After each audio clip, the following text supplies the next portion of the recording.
Kemet c'est Mad Dog, cette vidéo arrive en décembre, elle aborde le sujet des fanfictions et elle est sponsorisée.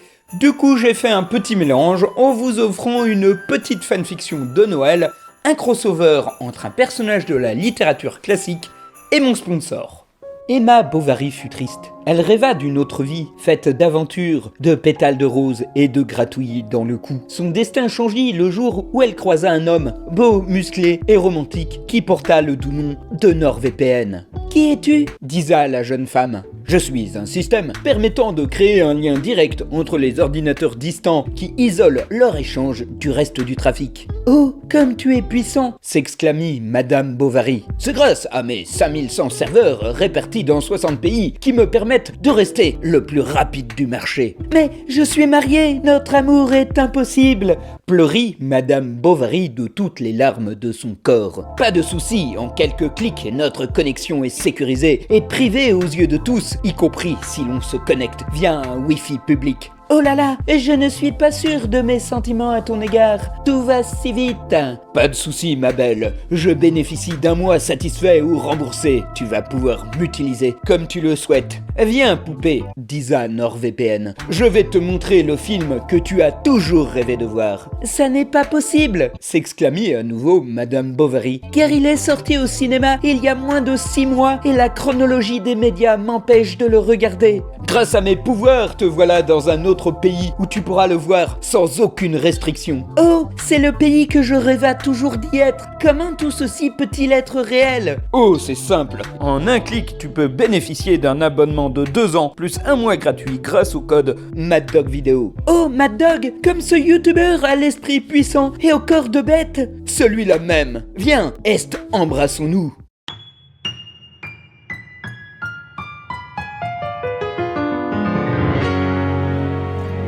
Le terme fanfic est une contraction du mot fanfiction et un dérivé de ce qu'on appelle généralement le fan art. Celui-ci désigne une œuvre créée par une personne qui s'est inspirée d'une autre œuvre, et ce sans avoir forcément l'accord de la personne ou de la compagnie en charge de celle-ci. Par essence déconnectée de la trame principale d'une œuvre, la fanfiction permet à l'amateur de celle-ci de partir sur des voies très différentes, proposant au choix histoire créée de toutes pièces, changement d'ambiance, crossover improbable, insertion de personnages inventés, amour entre des protagonistes n'étant pas en couple à l'origine, et insertion de passages érotiques, pornographiques, voire même gore. Waouh, je crois que c'est la définition la plus longue depuis que je fais cette émission. Bref, dès qu'on s'intéresse un peu trop près à une licence, et peu importe sa forme, livres, films, jeux vidéo, théâtre, poterie, flipper, on voit arriver alors des gens qui en sont très férus et qui demandent de prolonger le plaisir en inventant une histoire dans cet univers. Encore faut-il définir l'univers en question. Car pour qu'il y ait fanfiction, il faut d'abord qu'il y ait un canon, c'est-à-dire un ensemble de récits tirés de l'œuvre de base qui la définissent. Elle forme un univers préétabli avec lequel l'auteur de fanfiction va jouer. Après, concernant la notion de canon dans la fiction, il y a une vidéo du Trooper qui en parle très bien. Et je pourrais vous conseiller de cliquer sur celle-ci. Mais je connais les stats YouTube lorsque je vous parle d'une vidéo que vous devez voir absolument, vous êtes 0,5% à cliquer dessus. Donc, comme on n'est bien servi que par soi-même, j'ai demandé au Trooper en personne de vous en parler. Qui c'est à moi ? En gros, le canon concerne tout ce qu'on retient d'une œuvre et ce qui la structure. Cela définit officiellement les événements qui sont arrivés dans l'intrigue, mais ça peut aussi se rapporter à la façon dont tel ou tel personnage se comporte, son origine, voire son existence au sein du récit. Parfois, la frontière entre ce qui est canon et ne l'est pas peut être floue pour le public. Ainsi, il arrive qu'une œuvre se retrouve déclinée sur un média qui n'est pas son support d'origine. Par exemple, une série télé peut avoir des romans dérivés racontant des aventures inédites. Il arrive même très souvent que ces supports dérivés soient écrits par des auteurs qui n'ont rien à voir avec l'équipe créative de l'œuvre d'origine, et que ceux-ci finissent par considérer que les événements qui y sont décrits n'ont jamais eu lieu. Du coup, qu'est-ce qui sépare une œuvre désavouée d'une fanfiction ? Sur la forme, sans doute pas mal de choses, comme la présence d'une relecture éditoriale, une plus grande diffusion et la présence d'un auteur qui a été payé pour ça. Mais au fond, elles racontent toutes les deux des événements qui ne sont jamais arrivés dans le canon de l'œuvre initiale. Ce qui veut dire que tous les films et séries Terminator sortis après le 2 sont des fanfictions ? Ça se discute. Après tout, le genre de la fanfiction trouve sa source dans les suites. non officielle de franchise. Le site Know Your Meme acte l'apparition de la fanfiction au 19e siècle, avec la publication de romans Sherlock Holmes non écrits par Conan Doyle. De la même manière, Jane Austen a vu l'apparition de nouvelles écrites par des admiratrices qui prolongeaient les aventures de ses héros. Et pour le coup, j'emmerde Know Your Meme. Eh ouais, vous ne pensiez jamais m'entendre dire cela. On pourrait statuer la naissance de la fanfiction bien plus tôt dans l'histoire. Après tout, reprendre un personnage et un univers créé par un auteur et en écrire des histoires à sa sauce, ça s'est fait de façon constante à travers le temps. Un de mes exemples préférés reste le roman comique. Lequel? De quoi? De roman. Comique. Comique? C'est le roman comique. Le roman comique?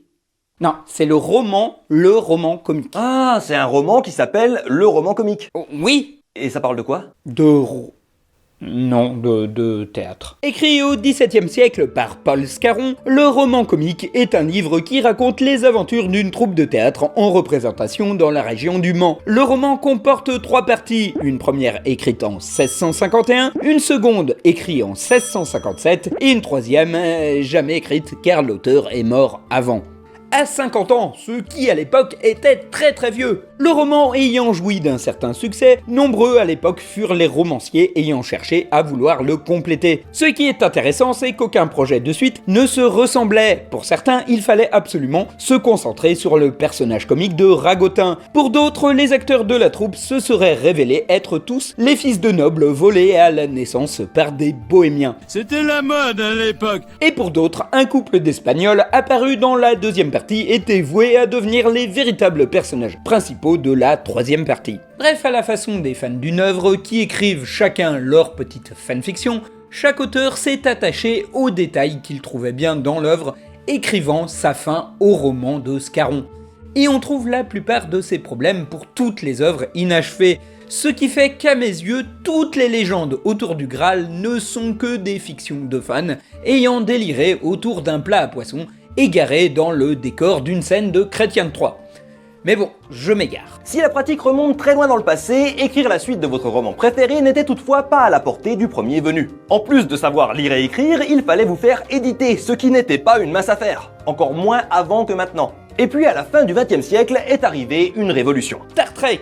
Eh ben oui Fred. C'est en effet dans le fandom Star Trek que le genre de la fanfiction a explosé. La série ayant connu un hiatus de quelques années avant de revenir en dessin animé puis en film, cela a poussé les fans à combler leur manque d'aventure en inventant leur propre épisode. Ceux-ci étaient publiés dans des fanzines tirés à quelques exemplaires et vendus dans les conventions, ce qui facilitait les carrières d'écrivains amateurs, les fans étant à la fois éditeurs et lecteurs. C'est au sein de ces cercles que va naître les clichés de la fanfic moderne, comme le ship entre personnages, notamment Kirk et Spock, ou le fait que 90% des auteurs soient de sexe féminin. Au même moment, au Japon, naissait la culture du doujinshi, celle de la publication de revues amateurs, dans laquelle figuraient pas mal de fanfictions, que ce soit sous forme de récits ou de mangas. Et le phénomène de mode s'est étendu à d'autres séries télé de la même époque, comme par exemple Doctor Who. Et à ce propos, la saison 12 était claquée au sol. Particulièrement bien foutue. T'as dit quoi là? Évidemment, on ne peut nier le rôle d'Internet dans l'explosion du genre, puisqu'il n'y avait même plus besoin de s'embêter à créer un fanzine ou à tenter de le vendre. Si au départ il fallait créer sa propre page perso pour héberger ses créations, très vite l'apparition de sites dédiés à la fanfiction comme fanfiction.net permettait de ne même plus s'embêter avec cela. Il vous suffisait d'envoyer votre texte et de le labelliser afin que les lecteurs potentiels puissent le retrouver à l'intérieur de l'annuaire interne du site. À ce jour, fanfiction.net compte plus de 12 millions de récits. Et s'il est loin d'être le seul site au monde consacré à ce genre, vous pouvez y trouver au moins 6 crossovers entre Digimon et Charmed, 2627 entre Naruto et Harry Potter, et une entre Les Misérables et Evangelion. Cosette, monte dans ce pétain de robot! Ce qui amenait à la règle 50 des lois de l'internet. Peu importe son improbabilité, n'importe quelle franchise peut éventuellement avoir un crossover avec n'importe quel autre. Si certaines autrices de fanfiction ont réussi à publier leurs livres et en faire des best-sellers, le genre est majoritairement connu pour la piètre qualité de ses productions. La philosophie qui prédomine dans le milieu étant que tout le monde peut écrire ce qu'il veut, Et hélas, tout le monde n'est pas doué pour raconter un récit. Autant le dire, les histoires qui sont mal écrites sur la forme intéressent assez peu. Une histoire bourrée de fautes d'orthographe, de syntaxe ou d'accords va vite saouler le lecteur.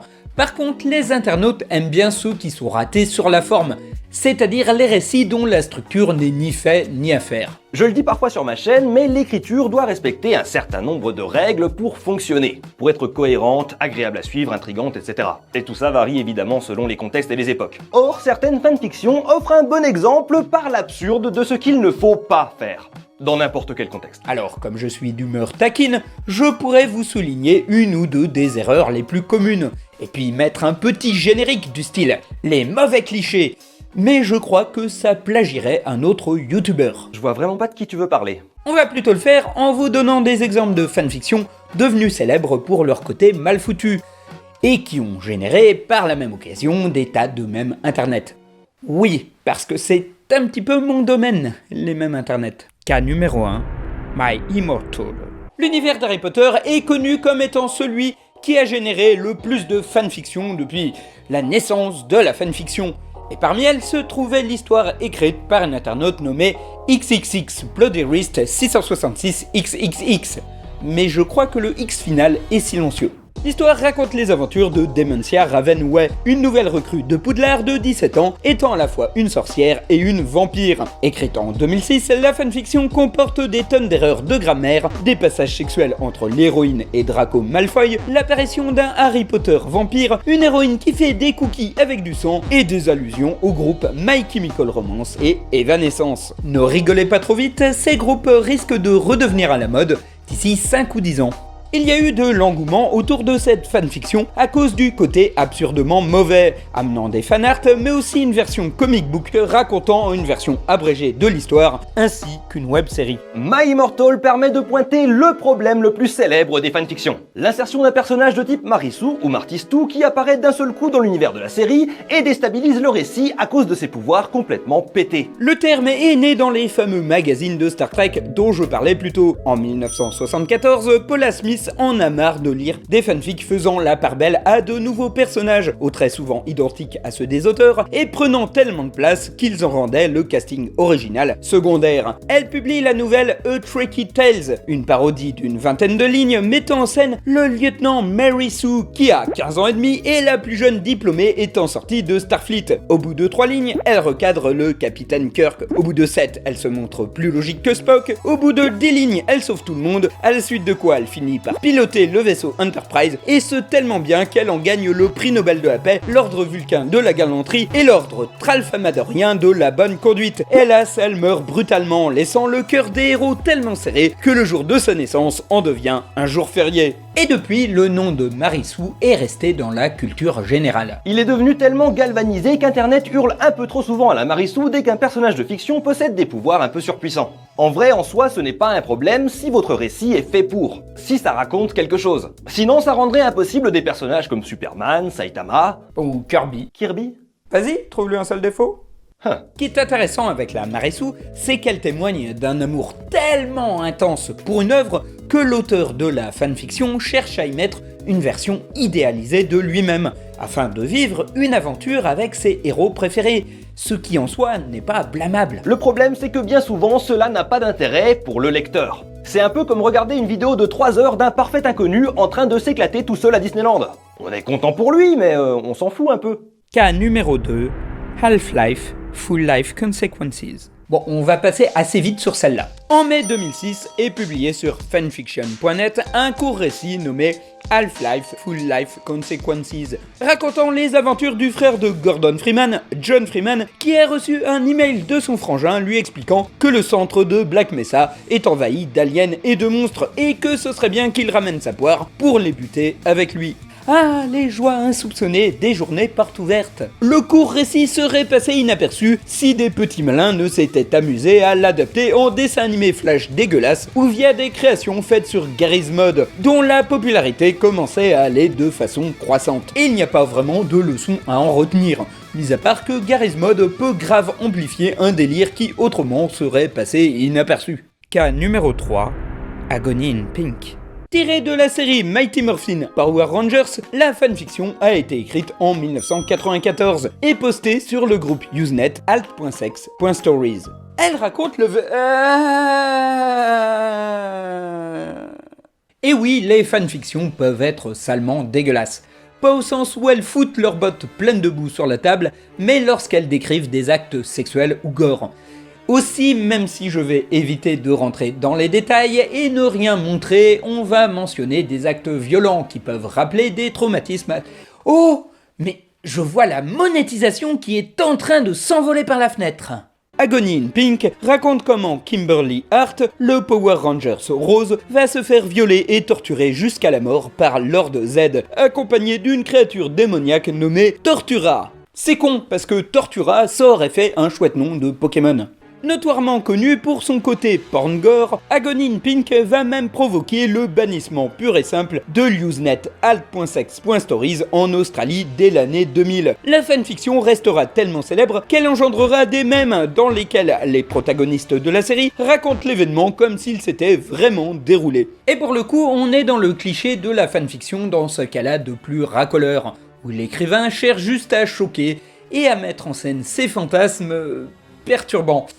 L'histoire est même restée longtemps un exemple d'à quel point les auteurs peuvent aller loin dans leur délire. Il y a même une sorte de concours à celui qui écrira le truc le plus perturbant. On va passer vite fait sur Cupcake, une fanfiction My Little Pony, dans laquelle Pinkie Pie torture et démembre Applejack pour qu'elle serve d'ingrédient de cuisine à ses biscuits. Ou sur Sweet Apple Massacre, une nouvelle My Little Pony racontant comment de jeunes poneys vont connaître l'enfer. Stop. Tout comme Dipper Goes to Taco Bell ou Dipper et Mabel de Gravity Falls vont se Stop. séquestrer dans un Taco Bell J'ai dit stop. et mourir.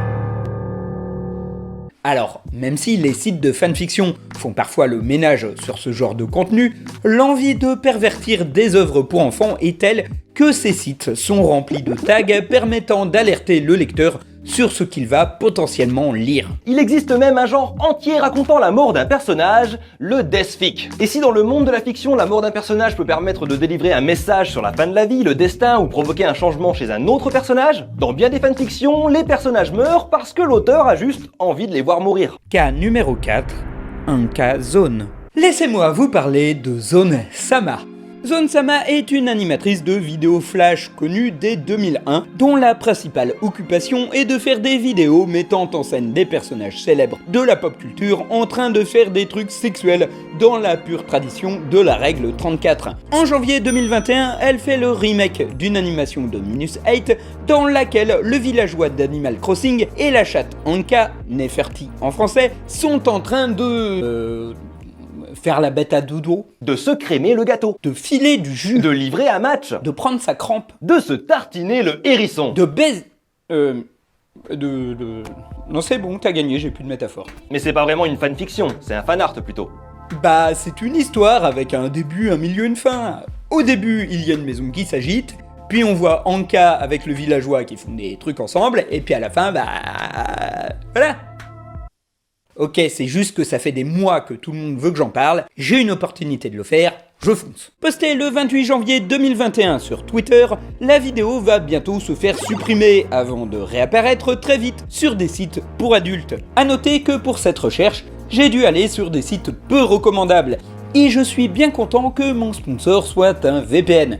D'ailleurs, je tiens à souligner que j'ai vu des vidéos d'actrices porno cosplay où la vidéo originale avait été respectée à l'angle de caméra et à la frame près.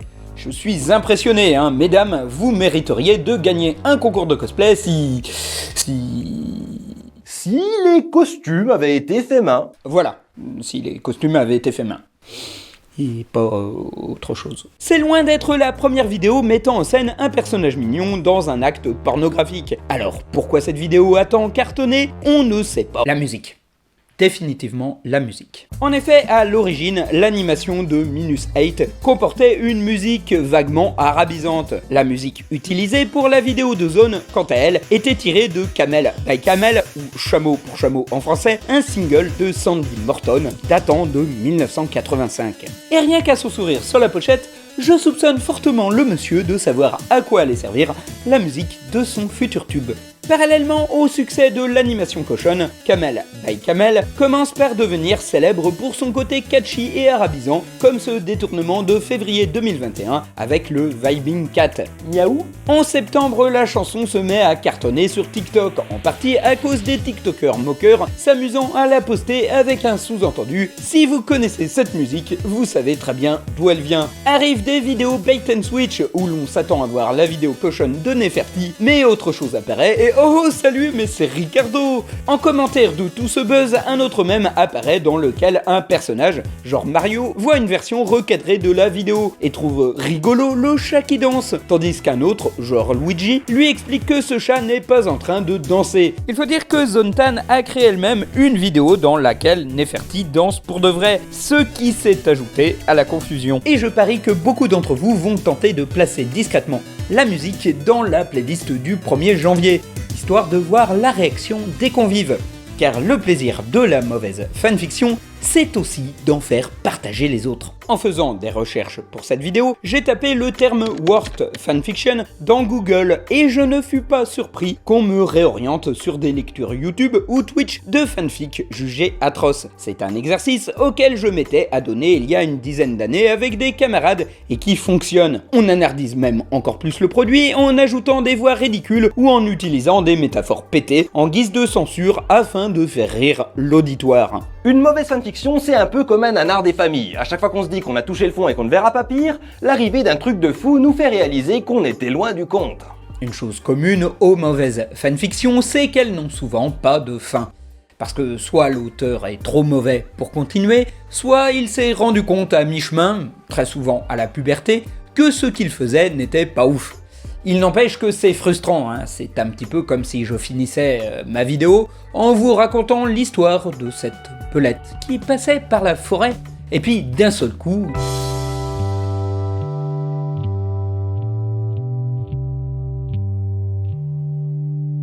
Ces youtubeurs qui sont pas foutus de faire de vraies conclusions. Merci au Tropper de m'avoir donné la réplique.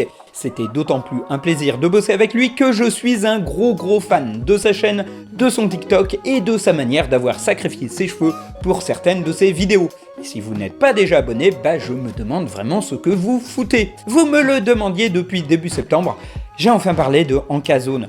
Enfin, même si cette vidéo n'est pas une minute même mais une chronique facile, donc n'hésitez pas à me suggérer des mèmes dans les commentaires. Ceci dit, on est à la fin de l'année et la prochaine vidéo sera mon traditionnel récapitulatif des mèmes de l'année 2021. Et pour cela, j'aurai besoin de vos suggestions.